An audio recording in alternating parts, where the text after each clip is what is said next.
نبی علیہ السلام از ته خطل او زین په نو راغی امام مدینه منوره کې چا پیرا او کتل راغ ډیر بهادر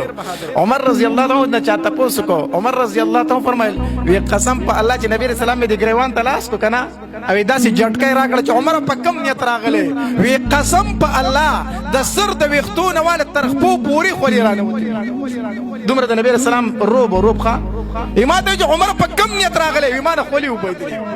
عمر رضی الله عنه فرمایلی دا الله پاک پیغمبر ستا خواله راغلم چې کلمه راته وای ما ته کلمه وایا عمر رضی الله عنه کلمه ویله لا اله الا الله محمد رسول الله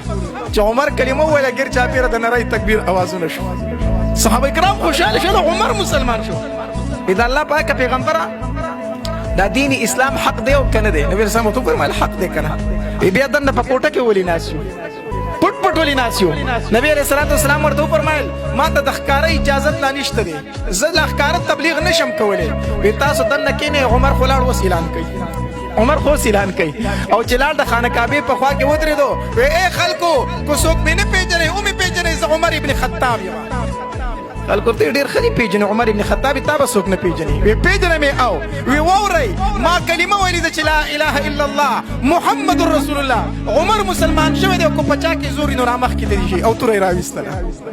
د عمر وړاندې بیا څوک ورتل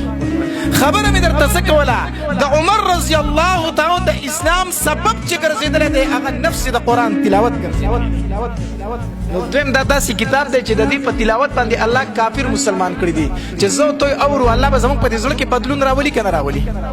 ضرور به بدلون راولي دا دویم خاصیت دی د قران دریم خاصیت د قران دا دی چې الله تبارک وتعالى د دې حفظ ډیر آسان کړی دی حفظ آسان کړی دی مخکې چې څومره آسماني کتابونه د دې حافظ به صرف د وخت پیغمبر و د تورات حافظ صرف موسی علیه السلام و د انجیل حافظ صرف عیسی علیه السلام و د تورات د زبور حافظ صرف داوود علیه السلام و نو د وخت پیغمبر چې به کله په لار باندې روان و نو خلکو به ورته ډېر په تعجب سره کتل وی وګورئ د آسماني کتاب حافظ روان خو چې کله قرآن مجید الله تبارک وتعالی نبی علیه السلام ته ورکو د وخت پیغمبر خو پرېږده د وخت پیغمبر امتیان خو پرېږده په امتیانو کې هغه ماشومان چې لا تر اوسه پورې بالغ شوي نه الله هغه د قرآن حافظان الله هغه د قرآن حافظان کړو د دې وجې نه علما وایي کم ماشوم چې په یادو باندې قرآن یاد کو د ده نه الله هغه کار واغست کم کار چې به الله د انبیاو نه اغستو حافظ قرآن به صرف د وخت پیغمبر و نن الله